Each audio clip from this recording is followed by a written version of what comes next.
Je vous remercie. Merci beaucoup, Madame la Ministre. La parole est à présent à Monsieur Rodrigo Arenas pour le groupe La France Insoumise. Merci Madame la Présidente. Ma question s'adresse à Monsieur le Premier ministre, ancien ministre de l'Éducation nationale, soutien fidèle de ces écoles privées où, à l'abri des silences des notables, on brutalise les enfants. Après l'odieux assassinat d'une surveillante de collège en Haute-Marne, Monsieur le Premier ministre, je m'étonne que devant la détresse des équipes éducatives, des familles et la souffrance de nos enfants, vous n'ayez trouvé que des parades aussi grotesques qu'inutiles, comme l'utilisation des portiques ou l'interdiction de vente de couteaux. Vous avez déjà démontré à maintes reprises vos conceptions étroites de l'éducation. Contrairement à ce que vous fantasmez, ce dont nos enfants ont besoin, c'est de soins et d'attention, pas de gifles ou de reconnaissance faciale.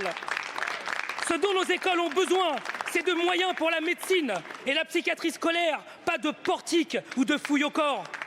Ce dont notre République a besoin, c'est une réponse à la hauteur de cette crise existentielle profonde qui bouleverse notre jeunesse dans l'esprit et dans la chair.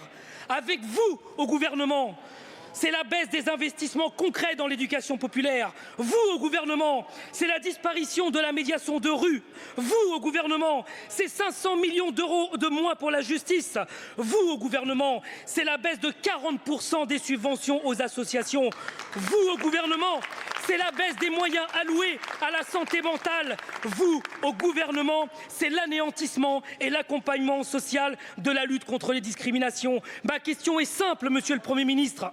Pourquoi persistez-vous dans une approche fondée sur la peur quand ce sont la justice, la dignité et l'émancipation qui sont les vrais remparts contre la violence? Je vous remercie. La parole est à Madame Elisabeth Borne, ministre de l'Éducation nationale, de l'Enseignement supérieur et de la Recherche. Merci Madame la Présidente, Mesdames et Messieurs les députés, Monsieur le député Rodrigo Arenas. Alors avant de répondre à votre question, je voudrais adresser de nouveau toutes mes condoléances à la famille et aux proches de la jeune femme assistante d'éducation qui a perdu la vie devant son collège et dont les obsèques se déroulent aujourd'hui même. Et je crois que ça doit nous inciter à beaucoup de retenue quand on évoque ces sujets de violence